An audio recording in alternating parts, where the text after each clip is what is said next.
It's movie time, and we're back again with movie time. Hey, everybody, how you doing? Hopefully, you had a fabulous weekend and everything has gone well with you. So, with us tonight, we have our episode of Mr. Jon Reiss Part Two, and of course, we have our co-host with us, Arpo. Hey, Arpo, how you doing?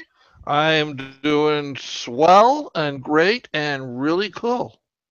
And also Olaf. Hey, Olaf, how you doing? I am doing great now that I'm home. It's like I've been out in the heat all day long, and it was such a lovely, almost 100-degree day today. So I'm glad to be home in the air conditioning. Hey, good news on your part. It's like at least Yes. you have the air conditioning part. I was out in the heat all hmm day long with no air conditioning. Where do you all live, by the way? Well, I am in the great state of Indiana, is where I'm at. Oh, okay. Just across the river from Louisville, Kentucky. So I'm right on the Kentucky, right near Kentucky. Okay. And And I'm in, I, yeah, oh, I'm in South Florida in Margate, which is just a little bit north of Fort Lauderdale. Cool. and me currently in Springfield, Missouri. Wow. So Spread out all over the place. indeed, it's like I bounce between here, Toronto, Chicago, Springfield, Missouri. It's like and all over and Los Angeles, and it's like where am I not? I'm a nomad. Right. Cool. Home is where we hang our hat. All right. And of course, this is our amazing guest, Jon Reiss. You remember him from last time. So how have you been? I've been good. A bit on the road. Glad to be back. I'm leaving again tomorrow. So, but then hopefully back next week and for a little while. And you had a chance to update your blog, I see, because it's like I had a chance to check it out a bit. Oh, yeah. No, I'm about to. I haven't checked it out. I haven't updated it. We're about to transfer it over to Hybrid Cinema. We haven't done that yet. So I am actually about to start putting some updates up there. So Fantastic. yeah. So Yeah, I got my last minute sneak peek because I had to get a copy of that book. oh, okay, cool. It's like I absolutely it was one of those must, and yes, everyone, you should grab it too before it's too late. It may So you mean the selling your film without selling your soul? Yeah. Yep. It'll Yeah. eventually go back up onto the new blog. But yeah, go grab it while it's on johnreese.com/blog. Yep. Yeah, it's worth hundreds and hundreds of dollars of advice, thousands, I'll go so far as to say, of dollars of advice on It how to do the marketing for your films and for different kinds of films, which was what made it really an interesting read. Right. But there's also in my book, the book that I wrote, Think Outside the Box Office, is not for free, but that's also from my site. I think it's $8.95 now for the ebook. So Yep. Also And another as I understand it now, if they get the ebook from your site, that means if you update it, they'll get the updates for free. yeah, Or I'm not. Yeah, I don't know. I'm not really. The update. That's the ebook from my site. Yes, let's put it this way: if they get the ebook from my site, they're on my mailing list, and on my mailing list, I basically send out updates and content, etc. I wouldn't say it's necessarily, official updates to the book, but in a sense, they are updates in a sense. And maybe I'm parsing words here because God, people write books for 150 pages and that's a book. But people do. There is value to be on the mailing list, I like to think. And that's one of the things also planned for the next year is to be more regular with that and have more updates with that. absolutely. yes, I made the But like one of the unfortunate things, mistake. yeah, sorry. Like one of the things that people got from being on my mailing list recently was when I did the panel which is the case study panel that I did for the IDA back in January, everyone got a copy of that PowerPoint, for instance. Whereas if you're not on my mailing list, you don't get that. Things like that. So we're going to be Nice. doing some more things like that. Yes, I knew there was a reason why I joined. I made the mistake of buying your book on eBay, or not on eBay, on Amazon, The result of which is I not only got a 5-year outdated copy of the book, but I'm not on your mailing list. Well, I you gotta can go. always I gotta join go my ahead and mailing list myself. by downloading the free book, or you can just join the mailing list anyway. So, yeah. But the book, the book was written, 2010. So, Yeah. at some point, and again, some of it is a bit out of date, but some of it is still pretty current. Like the whole notion I talk about in the book about the combination of how Yep. essentially digital platforms are going to be competing with broadcast platforms. And at that point, it was a bit of a prediction starting to happen. And now it's like there's no, especially when you're doing deals, there's not a huge difference between digital and broadcast, and people kind of treat them. There's no Netflix shows are written up in the TV column. Netflix and Amazon shows are up for Emmys. There's no real difference there. And hence if a broadcaster already has your rights, then that's going to affect your VOD deals and possibilities, et cetera. So things like windowing become that much more important. So, and that was in the book 8 years ago. So, there wouldn't be, obviously there has been changes to the digital Yes. landscape, but, to me, I like to think that the fundamental principles in the book are basically the same. Some of the specifics might have changed, but the basic principles are pretty much there. So now that we've actually had the SAG talks and all of that have come in, how do you think that now the work is going to be changing now that we're having new things that have gone on in the digital marketing world? Well, can you be more specific? Well, with the new SAG deal, for example, they're not waiting 1 year any longer for residuals. They're going to be waiting only 90 days, and Right. as well as also a lot more with the deals with direct platforms and stuff like that are going to go directly to that market. Yeah, I mean, I just, overall, I don't think the specifics, I mean, it affects your knowledge as a producer and what you need to know when making deals, et cetera. But, all it shows is a convergence of traditional television and online television, and there's no real difference there, and I think that's what the SAG deal, that's what the SAG and I think the writers as well were trying to recognize that the shows are essentially the same. The problem is that if you have a show for residuals, if you have a problem on Netflix, it's not going to go to syndication. So, but it's going to be played forever. So how do people get compensated properly for that? Yeah. So, I think guild deals tend to reflect landscapes more than tend to reflect existing changes that have already happened in the landscape, as opposed to, and kind of like they're a slow catch up to what's going on, as opposed to any kind of predictor of the future.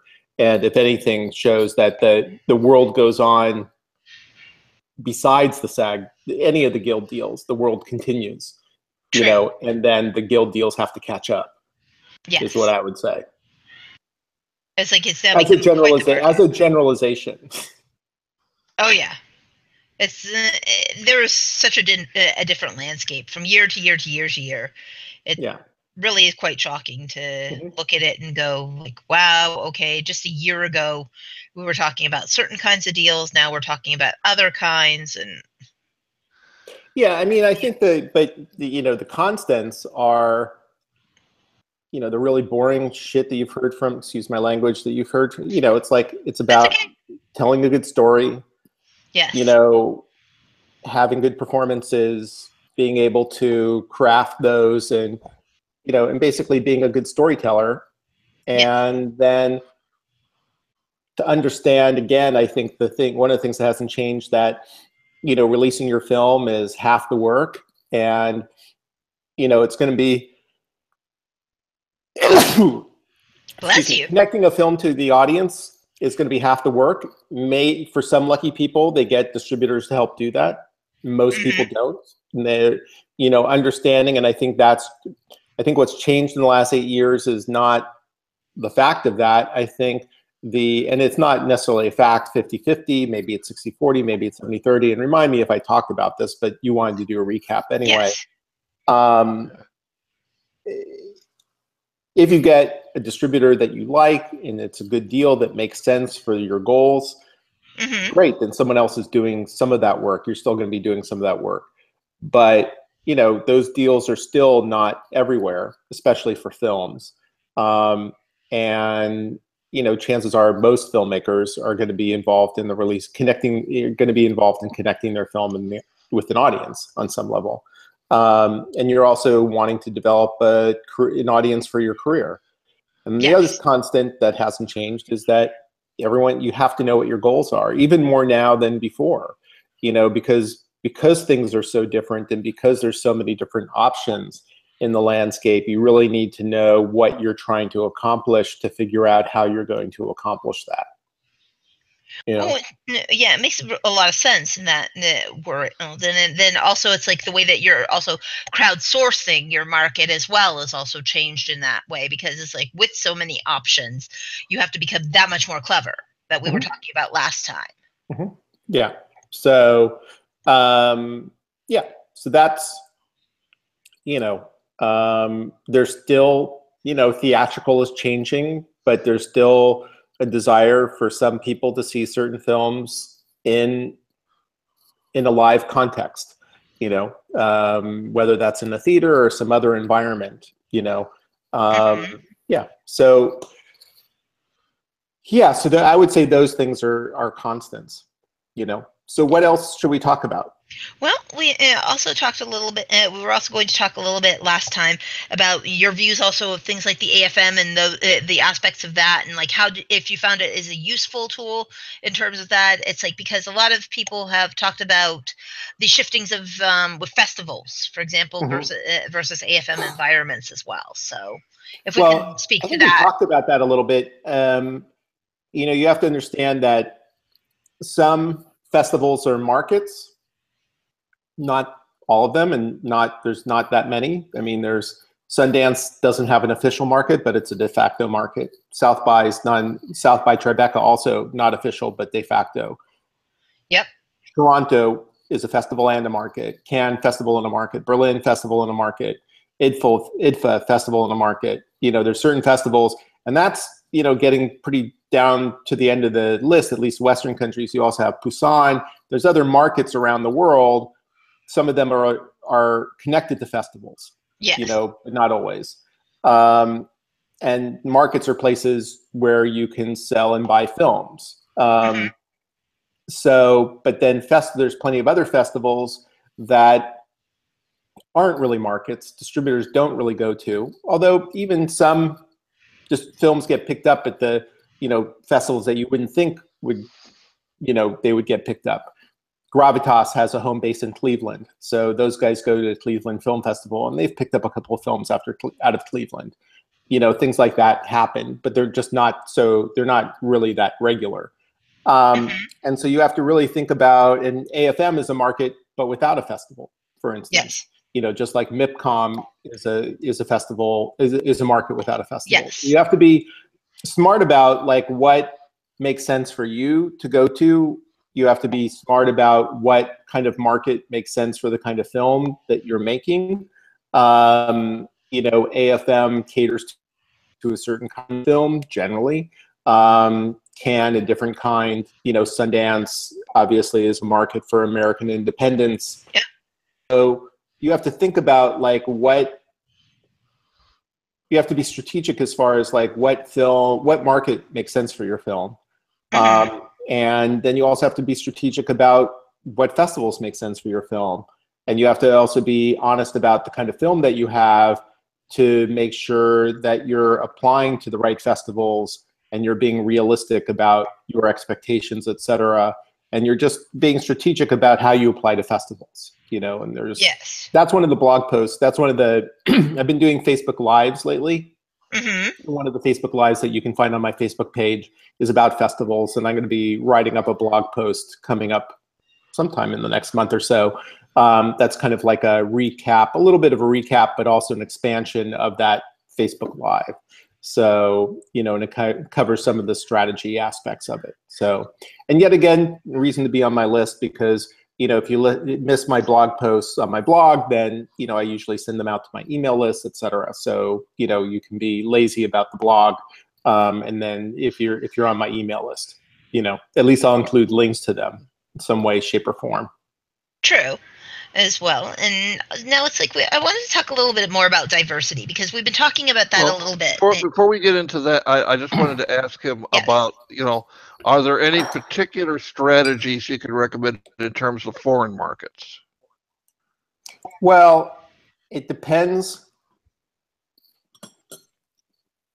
It depends on the film. I hate to say that. Different films will play better foreign. Generally, it's good to have a foreign sales agent handling your foreign rights. Mm-hmm. You can go as a producer and try to help pre-sell your film or even sell your film at con. It's hard. People do it though. It's still best to go with someone who can kind of rep your film and knows those people. Same thing at AFM. But if you're, really savvy and sales oriented, it's something you can try to do, but it's a little tough, just to be perfectly honest. You have to be really tenacious, and it's a matter of like how much, and this is, a little bit more for the producers, it's something that the producers who want to be that kind of producer, that's their, that's what they do. So it is possible. You have to think about what people are looking for in particular markets. Does it make sense to be at that market, et cetera? I know that's a really general answer to your question, but depending upon that market, you are actually like, would you bring there's no way you'd bring an experimental film or something that's really experimentally oriented to try to pre-sell at Cannes, with no stars attached, Yeah. But for instance, if you have like a really smart film, maybe that has some thriller action elements to it, but with a really good director and some really interesting cast attached with some name value, that could make sense. Yeah. And it's just depending upon the market of where exactly do you want to be and how you can be in that market. Yeah. So that does make absolute sense to test what market that you want to be in, and does that market support your vision? Yeah. And there's so much content these days, pre-sales still happen, but it's, if you're not a known quantity and everyone involved in your film is not a known quantity, it just makes it a little bit more difficult, I would say, to pre-sell. Well, which makes sense. It's difficult, but nothing is impossible. But it does. It's a mountain an extra mountain to climb. And I'm not saying, if, it's certainly experience to have and to go have, and you learn from your, experiences and what to do next time. And, filmmaking tends to be a very long path. So yes, and a very wise one. Right. And you'll meet people, if you're outgoing and, you're eager and et cetera, you'll meet a lot of people and you never know what that's going to turn into. So. Very true.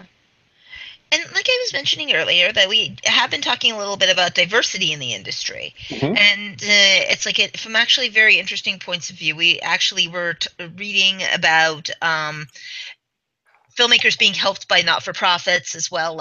Last week we were talking about that a little bit, as well as also in terms of the marketing of that. New York, for example, has given an extra fund if it is female filmmaker that goes behind the camera for that and stuff, and that they're starting to realize that you can't just keep everything in a box. It has to be diversity is happening. What do you feel that are some of the trends that are starting to happen because of this? Hang on, let me just check. Okay. I think, I think the trends are that fortunately, filmmaking is getting more diverse. I mean, I think the statistics are still tough. I mean, if you look at the statistics, it's not, even with the increase in the Academy admissions this year, like when you increase, I think I don't know what the percentages are. You guys maybe have them, but you know, there was a big increase in diversity in the Academy admissions. The problem is that there's so many people in the Academy already that are white men that, even though, say for instance, 50% of the admissions this year were diverse, either sexually or race, you know, and but that then only increases the diversity of the whole Academy by 1%. So it's going to be a long-term thing. And even though, you know, we have one of the first big action movies directed by a woman doing enormously being enormously successful, will help open the doors for, hopefully will help open the doors for other women to have those opportunities. You know, because, you know, there's no, that excuse of, oh, well, women can't succeed and do this, blah, blah, blah. Well, there's a huge exception to that, or a huge proof negative. You know, the fact that Moonlight won the Oscar, and, you know, it's just, you know, this year was much more heartening than last year in a sense. You know, there's a lot more nominations, a lot more wins, a lot more recognition. And I think that's great, you know. And so in terms, and I think part of it is there's a lot more awareness of the need for it. And what I like to think is that people are acting on that now. You know, we'll have to see over the next several years whether, you know, how much that pans out. But one likes to think that it's already starting to happen. So, you know, it's wonderful. Absolutely, and hopefully it's a trend that continues as well, because it's like realizing, look, there are people of multicultures, multi-diversity, it's like you don't have to be, quote unquote, the white male to be able to direct a film. Right. And make it a success. And I think there's been, you know, especially if you look at independent film, there's been a lot of change in that regard. There's been a lot of women, there are a lot of successful independent women, you know, and then sometimes you just look at the, you know, and it's, you know, and sometimes I think, you know, people get frustrated because still the overall amount is still incremental, and maybe feels more incremental than what the appearance of it is. But you still have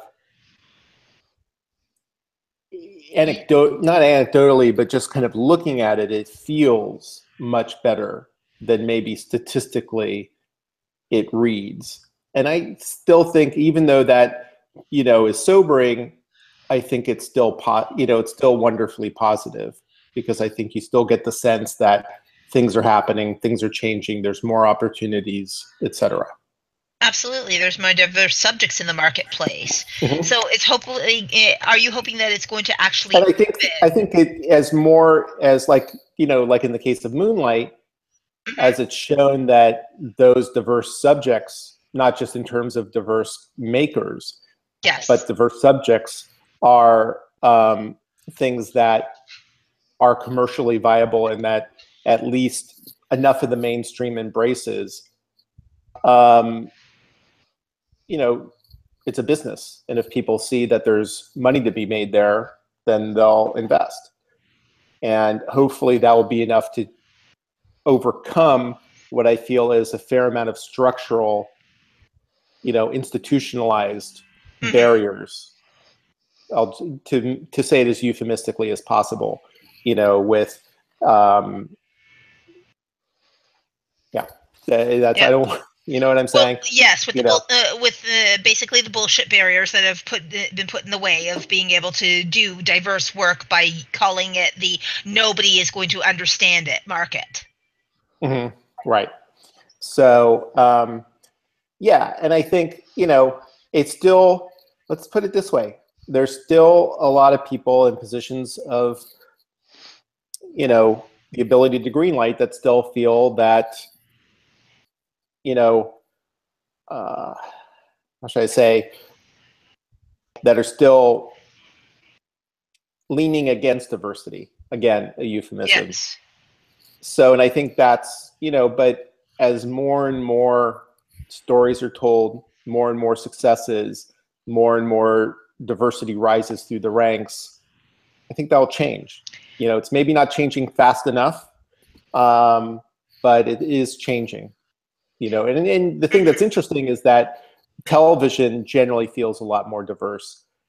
Although actually, Yes. you could make a case if you really looked at it statistically, you would still see a lot of white men in lead roles, that the preponderance is white men showrunners, white men stars, white men writers, etc. So you still have a preponderance of that, but there's Callie Corey, there's Shonda Rhimes, there's so many people out there that are doing really amazing work.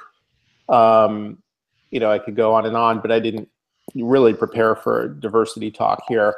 But Jill Soloway, et cetera, that I think that's shifting, It is. And it's, all for the best. It's less work for me, but, hey. Well, actually, you know what? It's like it comes to a fine day by that me. It's the way it should be. You know what I mean? It's an equal playing field. Yeah, it should be that way, and it's like, it's enough. Anyway, and it also forces then people like me or white guys to be more interesting. It's like maybe we need to tell more innovative stories. Maybe we go back to the days of the Children of a Lesser God. Mm-hmm.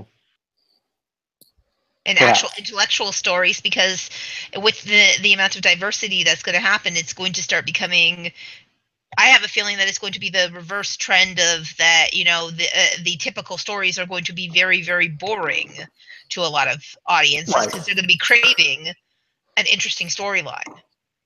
Right. Like in terms of tentpole films, with that, it's like, for example, although I thought Wonder, you can still you can do good jobs there and you can do bad jobs there. Mm-hmm.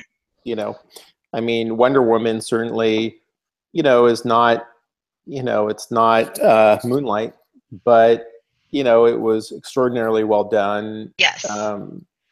And fun, Yes, I enjoyed Moonlight very much. No, but did you enjoy Wonder Woman? Yes. Okay. But for different reasons. Of course. It's like for the first time actually having strong, like in terms of a strong female superhero character that doesn't need the man to defend her. It's like, she could do it all on her own. Right. It's like, but mind you, I was a child of the 70s and 80s. So especially the 80s, like I was a kid then. So it's like, I was knee high to an ankle biter in the 70s. So it's like when Linda Carter was there, she was like, every child, like on Just Like Mom, wanted to be Wonder Woman. Right. And would have wanted to, like, and guys wanted to date her and women wanted to be her. Do a Rock of Ages quote. Right. Exactly. So yes, but yet Moonlight, it's like it struck me as a deep story. And very much in that sense. So I was like, wow. Yeah, I thought it was great. And it was great that it won the Oscar. Like, I'm so happy it won the Oscar instead of La La Land, which, has nice moments, but, isn't that deep. No. It's like, it was a fun movie. Absolutely. Yeah. A great throwback to the 1950s musicals. Yeah. But as a matter of fact, it did not do what the artist did for that part of the industry. The artist really had a beautiful storytelling way of doing that. Mm-hmm. This felt more West Side Story-ish. Yeah. Oh, you mean the artist, the movie, The Artist. Yeah. Correct. Yeah. Yeah. What's that weird, scary, raggedy Andy in Richard's room there? You notice that? Oh, this is Maxine. I occasionally do another show on Friday nights, and she acts as my producer. Okay, so it's Raggedy Ann. Kind of looks a little. I guess I don't know. It seems a little gender neutral there, a little bit, at least to me. Yeah. We never ask. Yes. That is the questions that we just leave alone and just let Arpo do his thing. Yep. That being said, it's like also what projects have come up since the last time that we had spoken, John? Wow, it hasn't been that long, so. Well, yes, you said you were going to update us. Oh, I did. So, well, I'm working on, if I didn't do it the last time, I'm working on a film about Wi-Fi and cell phone radiation called Generation Zapped. And so we're gearing up for a community screenings campaign in the fall, and we're working on the social media now. We're working on building content for it. Let's see. It's my, hold on a second. Let me just text my wife that, can you hear the phone ringing in my headphones? No, actually. Oh, that's interesting. That's actually good.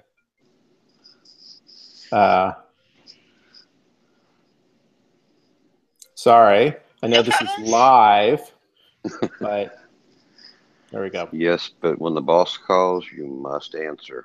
You must answer. Yeah, and then there's another project that I'm working on that I'm under an NDA I can't talk about. Yeah. So that's also a big project that you know, I came on board, and that was actually nice because we came on board just in time while they're shooting. They were going to have an intern shoot all the still photos and all the behind the scenes footage, and I convinced them to hire a professional.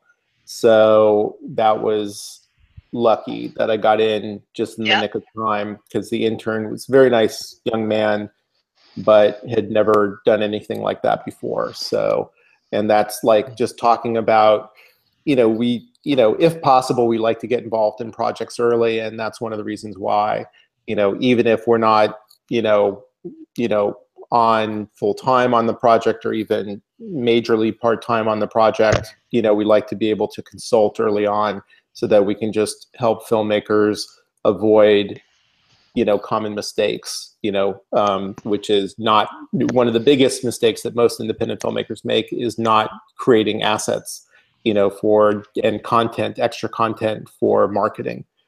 And, you know, it's so important now. Like, even on this film, for instance, Generation Zapped, where they don't have a lot of content, we're, you know, helping the filmmaker, you know, advising on cutting extra content from, because it's a documentary and they tend to have more extra footage than narrative film. So there is some extra footage, but even still, you know, the best stuff ends up in the film. So you have to be really careful about the material that you're going to use for extra content. And then what we're also doing is we're doing, so what we're doing is creating a lot of content. And what we just did today actually is went through and devised 50 tips about how you can help yourself and your family and your friends, whatever tips for yourself to avoid cell phone and Wi-Fi radiation. Each of those tips is going to become a graphic using some of the animation from the film, like a cell from the animation in the film. And we're going to be using those, like, in, you know, one of the things we need to figure out is like, how many, you know, weeks of content do we have for each kind of content that we have? Yeah. And by figuring out and mapping out the 50 tips, now we know we have enough, not only for every week, but maybe now we'll have a different tip on Instagram and a different tip on Facebook, possibly. We're still figuring that out.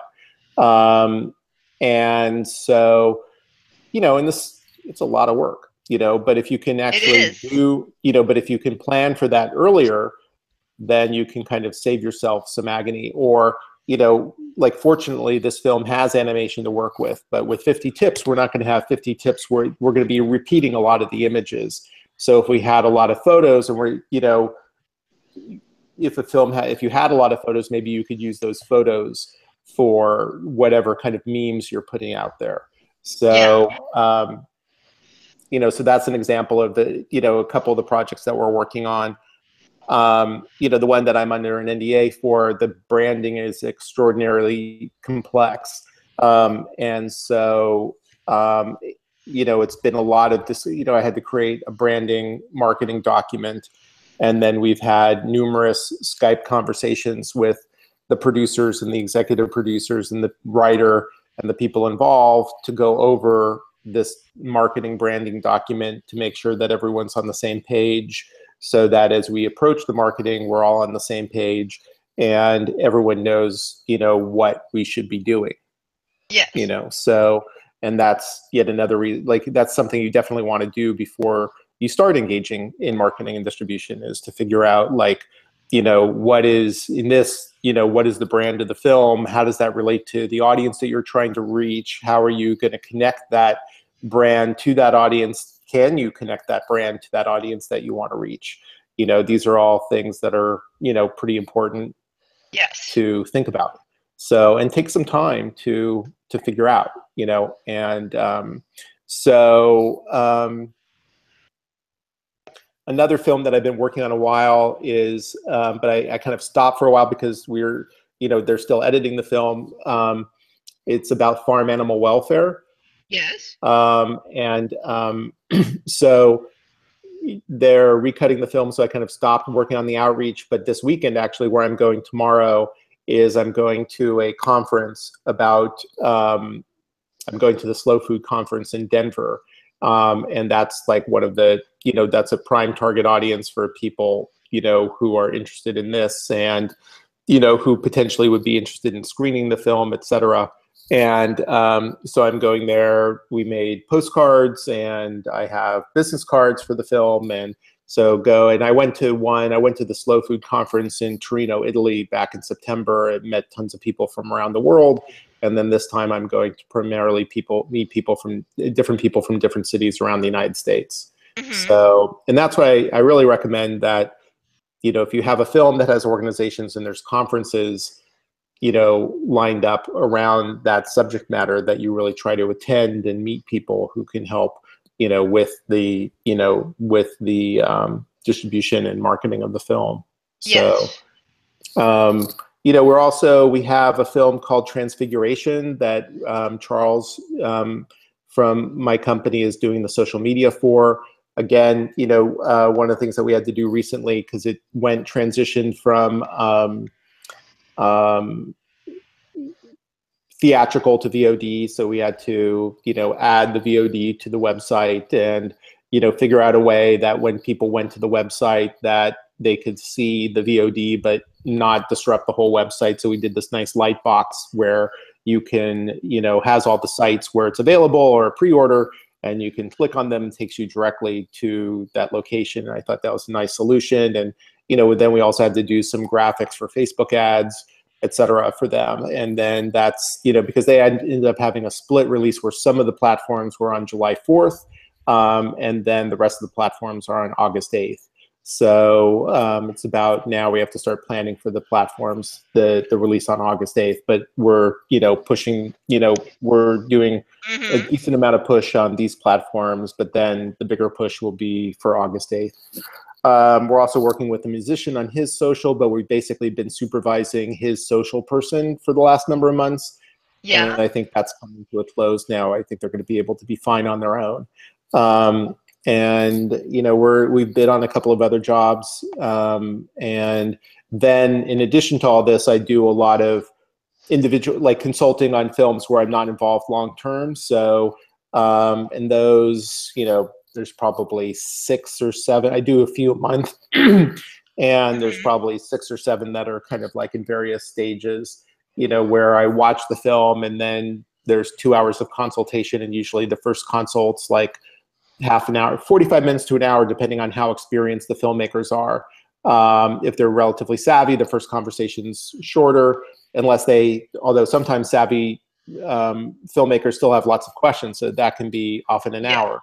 And then we split up the rest of the time. Sometimes the first session's 2 hours and that's it, and then they're off on their merry way. Oftentimes though, people kind of re-up a little bit, and check in with me and make sure things are going okay, et cetera. So, there's a lengthier answer to your shortest question, but I tried to, I think I wanted to kind of give some kind of pointers to people along the way, kind of talking about how we work with people as well, Well, yeah.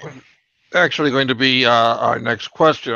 We know that you're on a little bit of a time crunch tonight, and we appreciate you being able to come in and talk to us. Thank you. I'm sorry.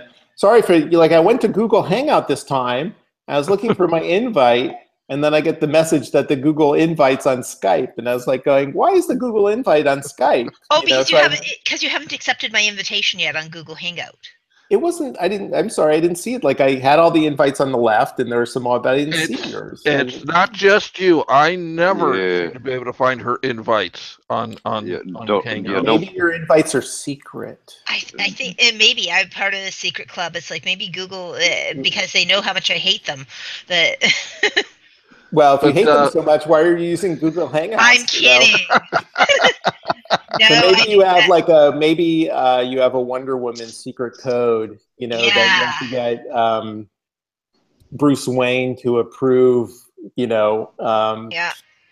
although talking about her diversity thing, that's, pretty, awful. But yes. I'm just referring to because of the Bruce Wayne photographs in the beginning, anyway. Yes. So, but I don't know, maybe it's, there's something going, so I'm not the only one who doesn't get the No, unfortunately, it's like, for whatever reason that Google decided that it's like it's going to make my stuff all top secret and everything. I think it's because I'm locked down tighter than Fort Knox.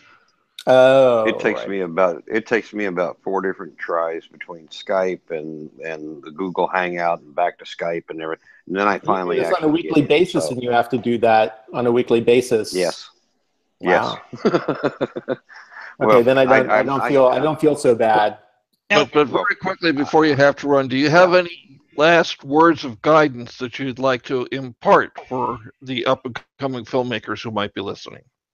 Well, I'll do a shameless plug first, and then I'll do some guidance. If you have a project that you're working on and you need some guidance, that's kind of like what we're here for. You can go to our website, hybridcinema.com. If you just want to check us out and, come to us on Facebook, and Reiss.Jon on Facebook and Jon_Reiss at Twitter, but you can get that all through the website, hybridcinema.com. In terms of guidance, there's, you could talk about a zillion things. Make your work as good as it possibly can be. Try to make it as unique as possible. If you feel it's been done before and you're not really doing that much different with it, maybe think about why you're doing it, and maybe think it's maybe not maybe it's a good practice exercise and move on, just because it's really takes something kind of unique to push through the landscape. That being said, you do have to practice. You have to put in your 10,000 hours or whatever it is. So just practice. Don't worry about, the flip side to that is to worry too much about everything that's been done before and being too unique, and then you don't create work. So it is important to go out and create work. Just try to keep the cost down as much as possible, especially while you're practicing. And sometimes when you do those little projects, that they'll just explode, and that's great, And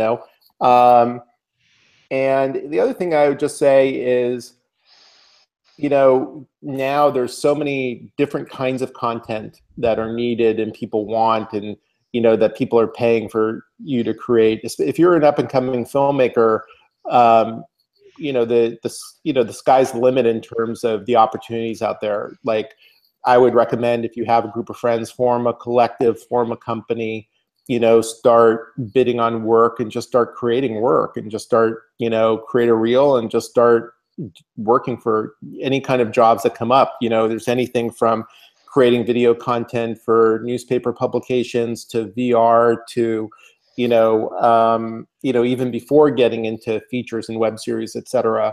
There's so many different kinds of diverse content out there that people are paying for and hiring people to do.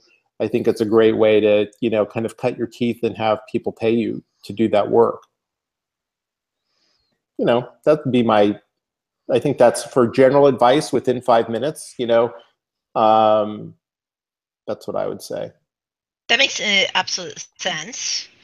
And we wanted to thank you so much once again, Jon, for joining us, because it's like, I know that you are on a time crunch and that you really got to get going, unfortunately. Yeah, no, I know. And that's my wife calling me again. Yep. Going, where are you, honey? Yeah. Yes. All right. Well, thanks, guys, very much. I really appreciate it. And maybe next year we'll do it again. Indeed, we will. Sounds Okay, good. great. Yeah. Look forward to it. Take care. All right. You Thank too. you. Bye, guys. Bye. Goodbye. See ya. So that was an amazing, amazing episode there. And we also want to take the time now, also while we are in here, to thank Anna E, our newest fan letter. Anna. Yeah. Anna. Yay, Yeah. Anna. Anna rocks in terms of fan letters. Let's see if we can pull up Anna's fan letter for us, so that you all can hear it. And I mean, honestly, it's like, Anna E, you do rock. She says, "Hey, Movie Time with Grace and Sonata. Love your videos. Keep up the good work." And she also is an Instagram person as well, and enjoys the shows via that way as well. Awesome. Hey. See, So there's plenty of ways to enjoy the show. And we love hearing from y'all. Yeah. So please, write us, tell us what we're doing right, tell us what we're doing wrong. If there's Offer some suggestions. topic, yeah, if yeah, there's topics that you feel that we haven't covered as much as you would like, let us know what they are, because we're always looking for topics. or if there's And a topic you want us to cover again. Right. Yes. Or if you happen to hear something that maybe isn't quite the right statistics, or quotes are wrong or something like that, hey, we're not perfect. We don't mind being corrected. So, just let us know. Yeah, it's perfect. like, I'm perfectly correctable. So how's that? yes. And it's like, you know what they say? We're Mary Poppins, practically perfect in every way. No, nobody is that perfect. So yes, it's like, absolutely, audience members, we love your feedback, and we will continue to read your letters on the show, so long as you love it. And hey, Dominic W, as well as also Anna E. So thank you both for your letters, and you will be receiving a reply as well, and also be able to see more interesting information. Yes, indeedy. So we were also talking last time as well on dealing with social media campaigns and stuff. So we're talking about that diversity as well. On Friday, we are having Steve Mengel joining us. Now, in case everybody who wants to know, Steve Mengel is a film guarantor. So this is our very first film guarantor that we're getting on Movie Time, which is quite awesome. Woo. If you think about it. Woohoo. It is a woohoo. Now, for those of you who aren't sure what a film guarantor is, for one thing, he is the one guy that you don't want to see showing up on your set with a frown on his face. Yeah. Because that means you're in trouble. Yeah. He's the guy who also is taking care of your financier's money. The best guarantor is the one you hardly see at all unless they come to tell you what a good job you've been doing. That's the best film guarantor in the world. Yeah, that's the one person that you don't want to see on set hardly ever. Yeah, but the person that you actually need the most. Mm-hmm. Because they really do. They are there to protect. You as a producer have an onus to protect your financier's money. But you also have it's like they are there to protect and guarantee on their money too. They will also help you in terms of, they do a lot of helpful things as well, and I'm sure that Steve Mengel will talk a lot about those. But a good example, if there's something that's happening with a production that is running into long hours, they'll be able to maybe help you out with that. But they're also the people who can literally bring in the crew that tells you, "I'm sorry, you're fired on your own film," and replace you. Because that's just embarrassing. Yes. But it's also something that does happen in this industry, and unfortunately, it's like, it's not something that we can really succeed or fail at. It's just some things that happen. It's it's part of our industry, and it's an animal we live with.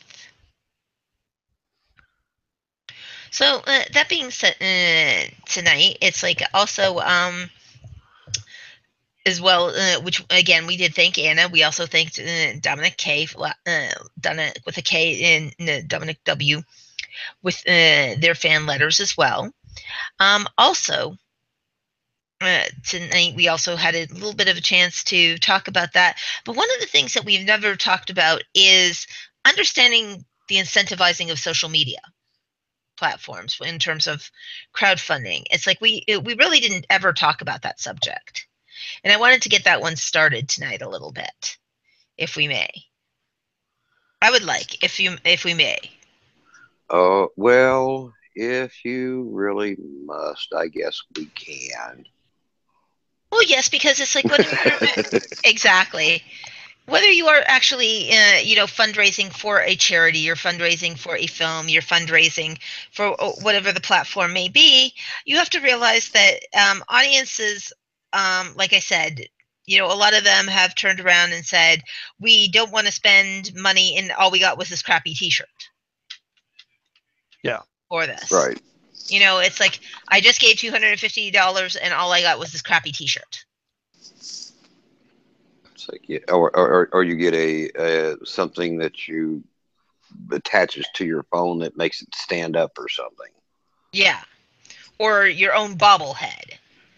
See, it's like I don't feel that that incentivizes them enough, but yet at the same time, we haven't figured out an equity model yet in terms of that. Some people have, some people haven't, in terms of an equity model that we can actually go with. For example, a very good equity model about a year ago, when they were raising the money for the relaunch of Mystery Science Theater 3000, the people who were giving the big donations, the $500, $1,000, $1,500 donations, among Yes. other things, would get a crow or a Tom Servo that was actually used on the show and autographed.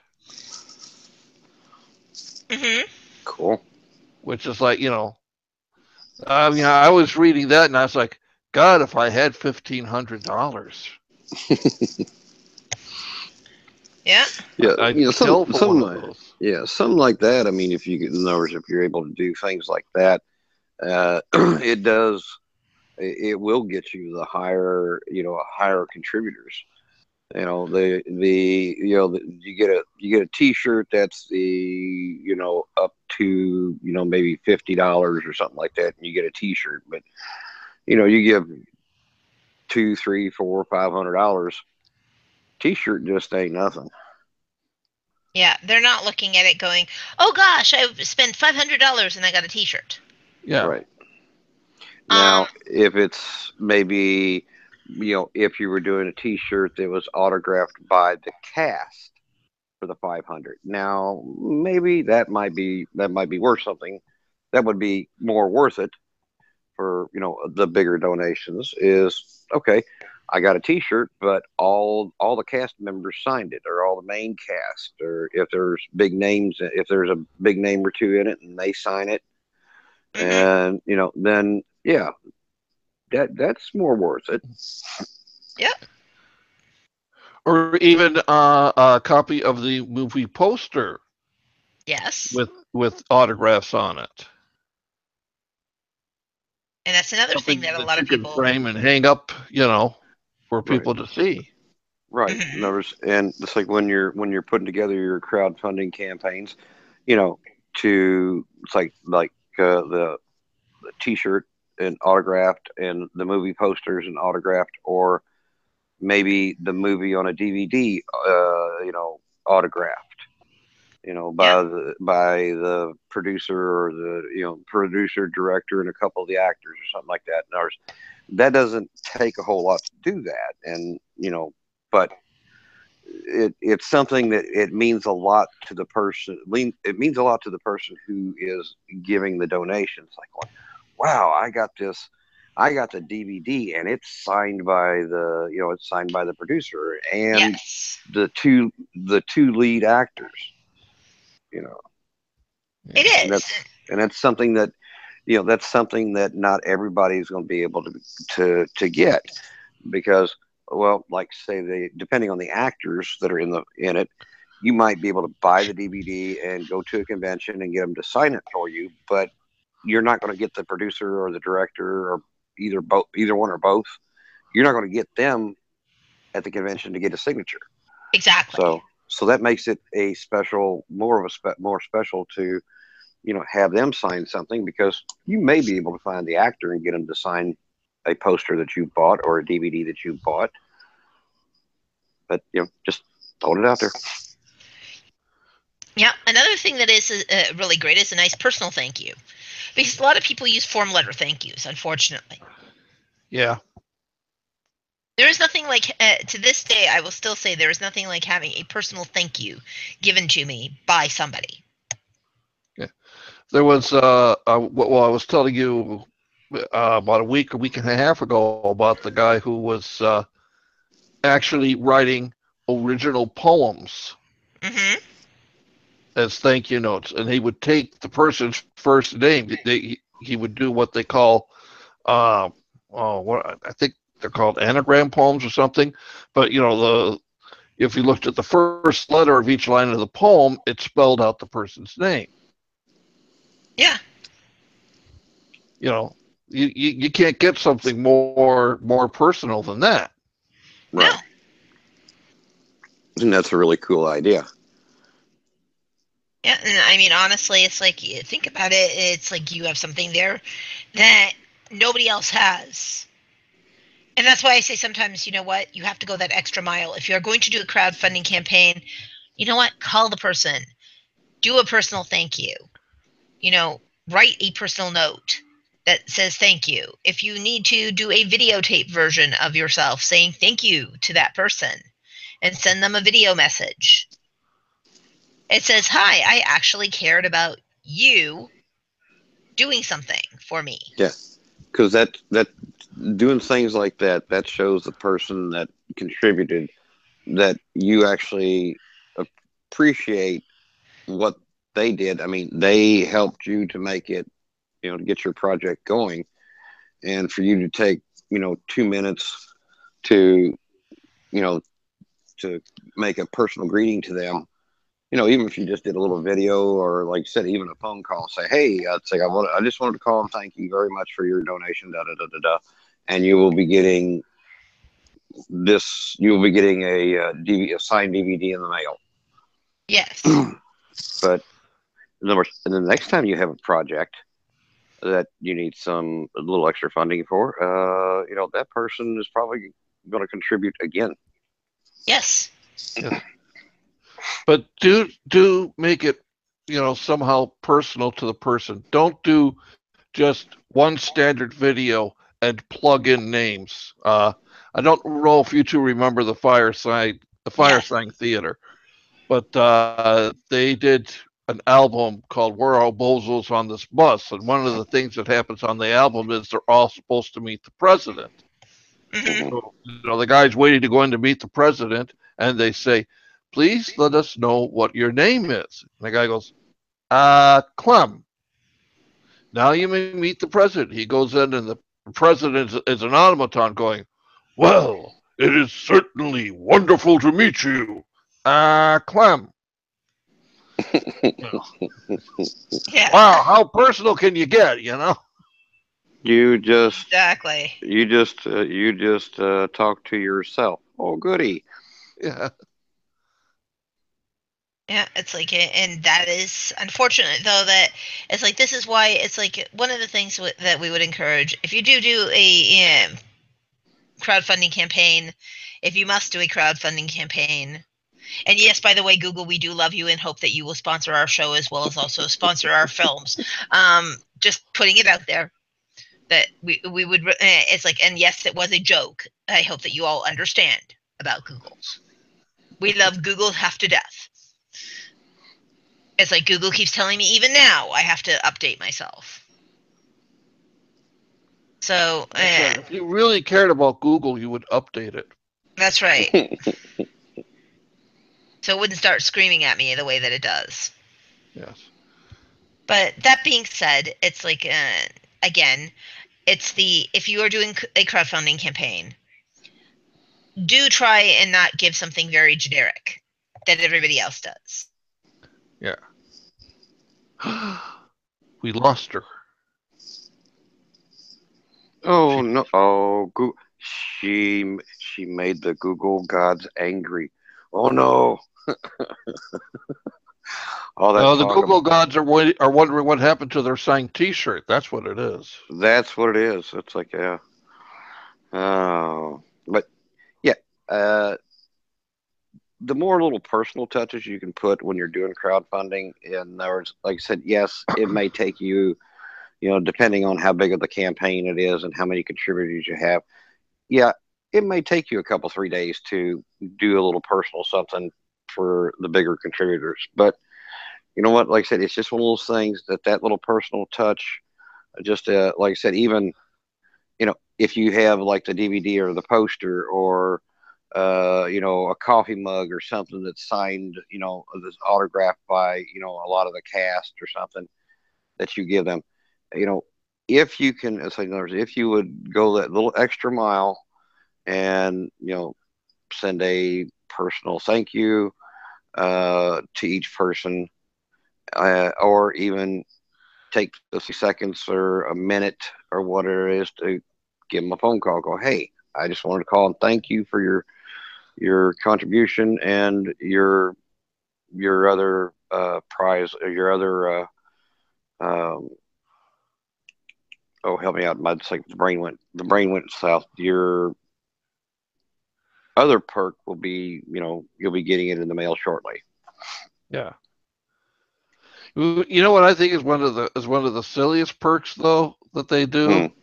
What's that? is when they say, you donate so much money, we will put your name in the credits. Right. Have you ever seen that? Oh yeah. It's like Well, it's and like it's like 900 names, small print. Try to spot yourself. right. It's like, and it's like, a lot of them, there's a lot of them. One of the perks they put in there and it's usually starts at around the $500 range, is you can be an extra in the movie. Yeah. Like you get to pay and you get to be an extra in the movie, Yes. and that's when you first look at, oh, that'd be cool, I can be in the movie. You don't know if you're going to wind up on the cutting room floor or not. No. Yeah. So make sure Exactly. that the incentives are actually incentives. Right. Incentivize through real incentives. And Yeah. it's like Like some of like the, Stephen King. He one time for charity auctioned off a thing where he would name a character, give a character in one of his novels your name. mhm, If you gave so much money to this charity he was promoting, right. it's like, hey, there's lots of minor characters in movies. How'd you like one of them to Yes. have your name? Right. Hmm. So you just got to be a little bit creative and put your own stamp on things, is what we're Yeah. saying. Right. So that being said, please join us again on Friday. Now, April, how do they get you in social media again? They don't. I'm too busy. Yes, I know. You've got a slave driver of a boss. Damn her. For social media, you can reach me on Facebook. For business media, you can reach me on LinkedIn. Uh, I do try to get to the forums of the Movies Underground, but it just gets harder and harder. But I am on Twitter now, Woohoo! Richard at Past Live Prod, so you can find me there. And of course, if you just want to feel like chatting, I love to chat. Look me up on Skype, but make sure you tell me that you're a fan of Movie Time because I get way too many invitations for marriage from Armenian women. We're gonna have to teach those Armenian women to stay away from you. Just say no, That's no, no. right. He's not husband material. Hands off, girls. Yeah, I know I look good, but once you got here, you'd be like, oh no. Mm. So, and also, Olaf, how do they get you in social media? Or how do they stalk you in social media is better. Yes, well, you can stalk me on both Facebook and Twitter at Olaf Barbosa, but just don't stalk too close because I do get nervous and I do have an itchy trigger finger. And you can get me on LinkedIn, Bizipedia, Facebook, on at Twitter, at Sonata Grayson, at Movietime Indie, and eventually I will figure out how to tweet back to you guys. Just bear with me a little bit longer. Also, you can get me on www.pastlivesproductionsinc.net and look forward to our Indiegogo campaign that's coming up very shortly for our film projects. Anyways, we wanted to thank everybody. We wanted to thank you, Jon, for joining us, and we will see you all on Friday. I'll be there. Thanks for listening.